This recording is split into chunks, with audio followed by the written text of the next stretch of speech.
नमस्कार। एक 25 वर्षीय युवती की कुंडली हमारे सामने। ये टीचिंग लाइन में है और एमएससी इन्होंने किया हुआ है।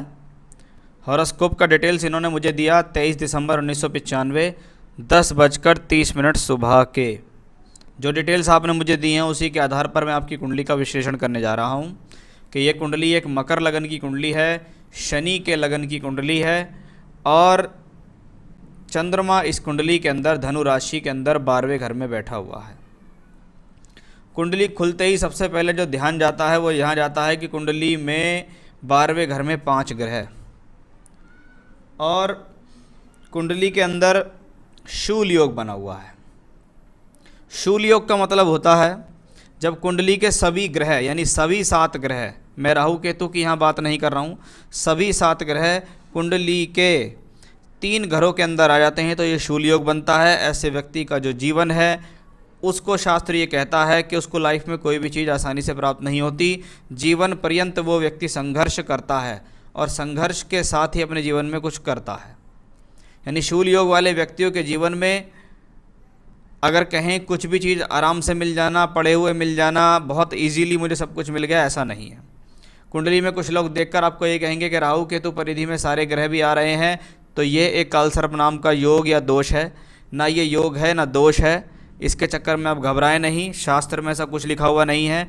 लेकिन अगर भविष्य में कभी भी आपको मौका मिले तो मैं आपको एक उपाय बताता हूँ। किसी भी एक ज्योतिर्लिंग पे जाओ, वहाँ जाकर उनको बोलो कि कुंडली में किसी ने कालसर्प दोष बताया है, यानी वो राहु केतु से संबंधित ज्योतिर्लिंग पर जाकर आप पूजा करवा लेना। उज्जैन में बहुत है आपके लिए।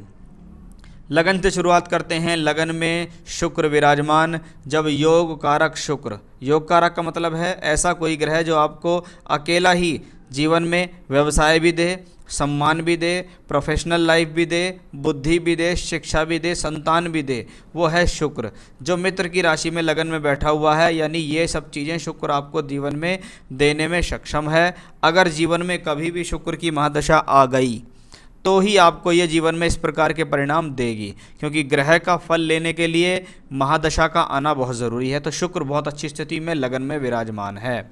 लगन का मालिक शनि दूसरे घर में है। जब दूसरे घर का मालिक दूसरे घर में हो, धन के लिए अच्छा है, वाणी के लिए अच्छा है, वाणी से धन लाभ कमाने के लिए अच्छा है। वाणी से संबंधित कार्य करके जीवन में व्यक्ति अपने जीवन में तरक्की करता है। कुटुंब का सहयोग, कुटुंब से धन लाभ की स्थिति शनि यहाँ शो कर रहा है। स्वास्थ्य के लिए भी स्थिति अच्छी है, लेकिन थोड़ा व्यक्ति स्वभाव में रूखा होता है, थोड़ा सा ब्लंट होता है, जो मन में आता है उसको साफ साफ बोल देता है। राहु केतु की परिधि पे कुंडली का 4था और 10वां घर थोड़ा बहुत चिंता दर्शाता है घर के सुख में, और थोड़ी बहुत चिंता दर्शाता है व्यवसायिक क्षेत्र में।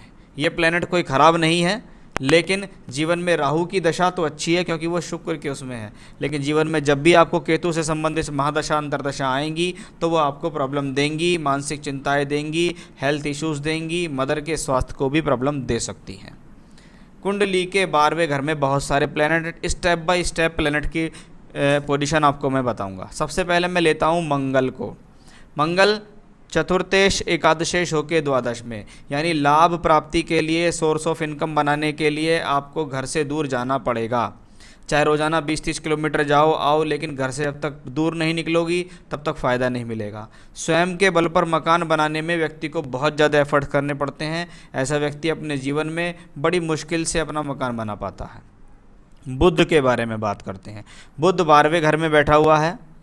भाग्य स्थान का मालिक देखिए 12वें घर में बैठा है, इसका मतलब फिर से भाग्य को जगाने के लिए घर से तो निकलना पड़ेगा। षष्ठेश भी है, तो ये बुध आपको प्रतियोगिताओं में विजय दिलाने में सक्षम है। अगर आप किसी चीज़ की तैयारी करते हैं, गवर्नमेंट चीज़ की तैयारी करते हैं, तो उसमें यहाँ एक सक्सेस के चांस बनते दिखाई दे रहे हैं, ऐसा बुध ने कहा है। लेकिन उसके लिए भी क्योंकि वो 12वें घर में है तो कहीं ना कहीं बाहर से जुड़ना पड़ेगा, कहीं दूर स्थान पर से कोचिंग लेनी पड़ेगी, अच्छे सेंटर से सन कनेक्शन करना पड़ेगा, तभी आप तरक्की करेंगे। मंगल 12वें घर में हो तो आप मांगलिक हैं, या तो मांगलिक लड़का मिल जाए उससे शादी करें, मांगलिक ना भी मिले तो कुंडली मिलान करके शादी करें, गुण मिलान करके शादी ना करें।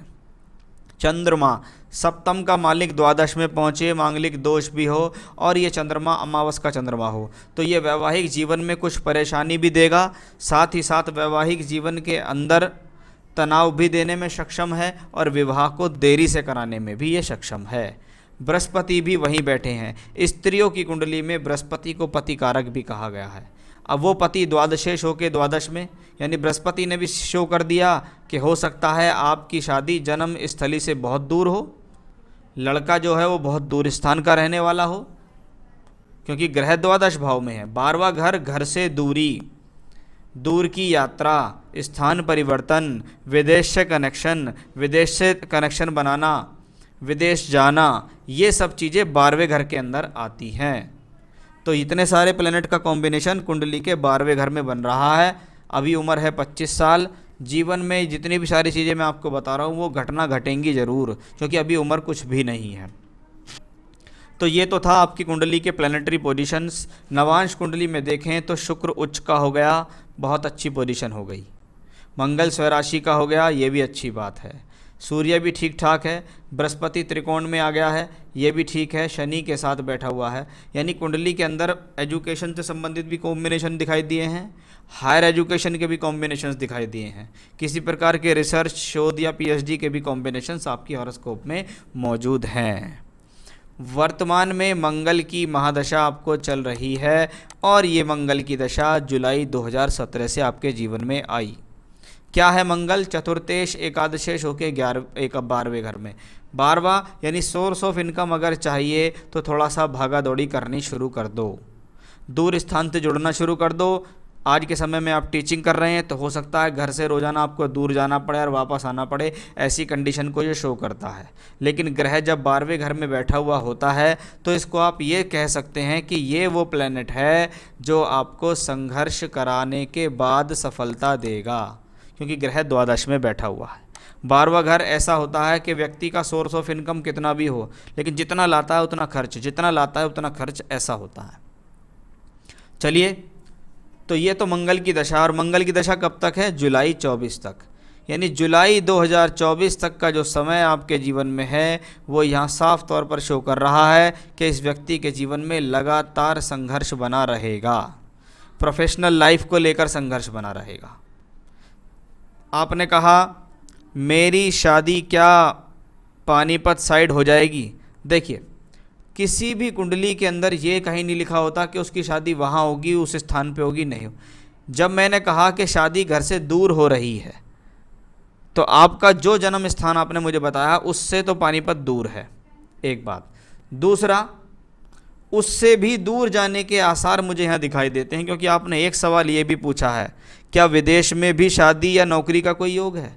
इसमें कोई डाउट नहीं है कि अगर आप विदेश के लिए ट्राई कर रहे हैं, कोई लड़का एनआरआई है, कोई लड़का विदेश में रह रहा है इंडिया का होते हुए, तो ऐसी भी संभावना आपकी कुंडली में है कि आप शादी के बाद बहुत दूर जाने वाली हैं। या तो पानीपत साइड में शादी होकर पानीपत वाला ही आपको बहुत दूर ले जाए, या कोई विदेश से रिश्ता टकरा जाए वो, लेकिन दूरी तो बहुत ज़्यादा दिखती है।